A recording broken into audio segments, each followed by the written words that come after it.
E aí, bora bater um papo sobre um assunto que, olha, muita gente acha que é só coisa do passado, mas que, na verdade, tá super vivo no nosso dia a dia, a história. Vamos descobrir juntos porque ela é muito, mas muito mais do que só decorar um monte de coisa?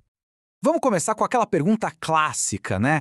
Estudar história é só ficar decorando nomes, lugares e um monte de datas que parecem não ter fim?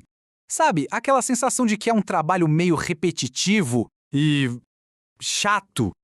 Então, a grande sacada é justamente virar essa chave. Pensa na história não como uma lista de fatos, mas sim como uma investigação. É como se a gente virasse detetive, sabe? Juntando pistas do passado para conseguir entender os mistérios do presente. É uma ferramenta poderosa para decifrar o mundo que está ao nosso redor. Certo. Então, vamos mergulhar de cabeça nisso. Nessa primeira parte, a gente vai ver por que a história vai muito, mas muito além de simples fatos e datas e como podemos transformar ela numa ferramenta para entender as coisas de verdade. Olha só que interessante essa comparação. De um lado, a gente tem o memorizar, que é focado em fatos isolados, e do outro, o compreender.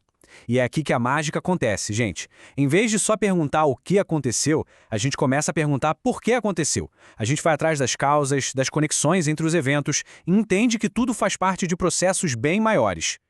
Agora vamos avançar um pouquinho e ver como isso funciona na prática. Essa parte é para mostrar que o passado não está morto e enterrado, não. Ele está em todo lugar, moldando o nosso dia a dia de jeitos que a gente nem sempre para pensar. E como a história explica hoje? Bom, ela nos ajuda a entender a raiz dos conflitos que a gente vê no noticiário. Explica por que nossos governos e leis são do jeito que são. Mostra como as relações de poder na sociedade foram construídas com o tempo. Até a crise do meio ambiente tem uma história, sabia? E o mais importante, entendendo as injustiças do passado, a gente ganha ferramentas para lutar por um futuro melhor.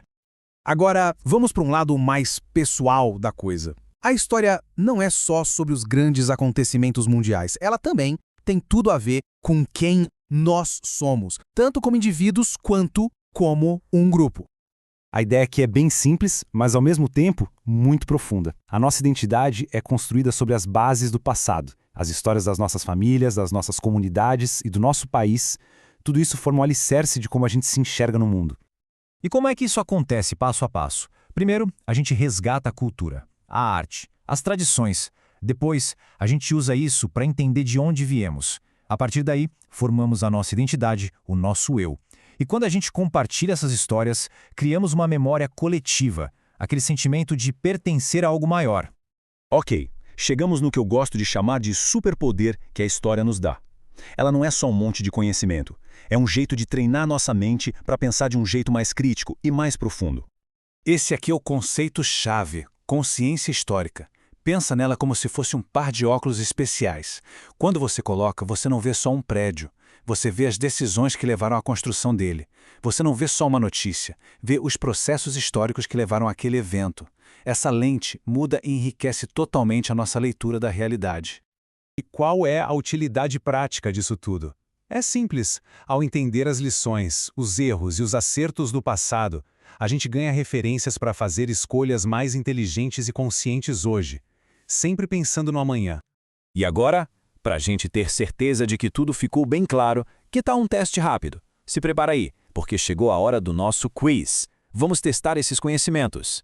Primeira pergunta. Pensando em tudo que a gente conversou, qual é o principal objetivo de estudar história, hein? A resposta certa é a C. O grande objetivo é perceber como a nossa sociedade se formou, é entender os processos lá do passado que nos trouxeram até o ponto em que estamos hoje. Próxima. Como é que o estudo da história pode ajudar a construir uma sociedade mais justa? Acertou quem disse a B. A resposta está na conscientização. A história é um instrumento poderoso que nos mostra as raízes das injustiças e nos dá o conhecimento necessário para agir. Terceira pergunta. De que maneira a tal da consciência histórica pode ser comparada a uma lente? Exatamente, a D, porque ela condiciona a nossa leitura da realidade, revelando as várias camadas de tempo e de significado que existem por trás do nosso cotidiano. É como uma lente de aumento para o mundo. Penúltima pergunta. De que forma a história influencia as decisões que a gente toma no presente? A resposta é a B. Ela faz isso fornecendo referências e aprendizados. O passado funciona como um gigantesco arquivo de lições para a gente se basear e fazer escolhas melhores hoje. E a última pergunta do nosso quiz de hoje. Qual a relação que existe entre a memória histórica e a cidadania? Com certeza é a C. A relação é total. Conhecer a história das lutas e das conquistas por direitos é fundamental, porque contribui diretamente para formar uma consciência cidadã mais ativa e participativa. Quiz terminado, mandaram muito bem. Agora fica uma última reflexão para todo mundo pensar aí. Como um evento do passado, seja ele grande ou pequeno, ajudou a entender algo que acontece no mundo hoje? Parem para pensar. A resposta está em toda parte. Esse é o grande poder da história. Por hoje é isso, pessoal. A gente espera que essa conversa tenha mostrado a história por um ângulo diferente. Para quem curtiu, fica o convite, segue o nosso canal, ativa as notificações para não perder nada e, claro, deixa aquele like. E não esquece de deixar a resposta da última pergunta aí nos comentários. Até a próxima!